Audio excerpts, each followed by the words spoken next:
శనగపప్పుతో దోసకాయ పప్పు అండి. ఇవ్వండి వేయించుకోండి. కందిపప్పు వేయించుకున్నట్టు టమాటా పప్పు దోసకాయ పప్పు ఎలా వేసుకుంటామో కందిపప్పులో అలాగే ఈ పప్పు కూడా వేయించుకుని 1-2-3 సార్లు కడుక్కోండి. నేను కడిగేసి అన్నీ చూపించి ఉడకబెట్టాక చూపిస్తున్నాను.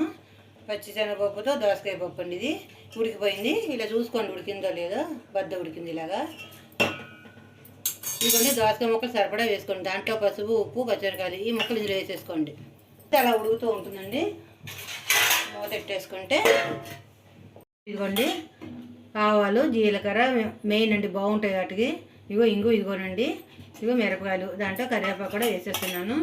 ఇలా చింతపండు నానబెట్టుకోండి. అవి ఉడికింది పప్పు అది దోసకాయ ముక్కలు ఉడికాక చింతపండు రసం వేసుకోండి.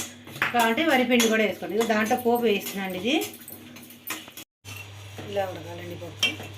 ఈ చింతపండు ఇలా నానేసేసుకొని దీంట్లో కావాల్సిన పులుపు వేసుకోండి. మీకు కావాల్సిన పులుపు కదండి. ఇది చింతపండు అలాగే ఇలా వరిపిండి సరిపడా వేసుకోండి. కలిపి వేసుకొని నేను కలిపి చూపిస్తున్నాను. పెట్టుకున్నాను ముందుగా. ఇలా కలిపేసుకోండి. ఇలా కలిపేసుకోండి.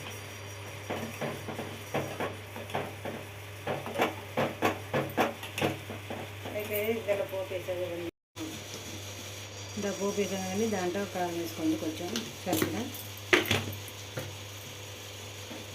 ఇది కలిపేసుకోండి కదా. ఇవన్నీ పప్పు ఉడికింది కదా. ఈ పప్పు ఇందులో పోపు చేసుకోండి. పోపు 4 మూల అంటుకుంటుంది. శుభ్రంగా బాగుంటుంది. ఇలా కలిపేస్తుంది. 4 పక్కలా పట్టిపోతుంది. ఇలా కలుపుకోండి. అంతేనా.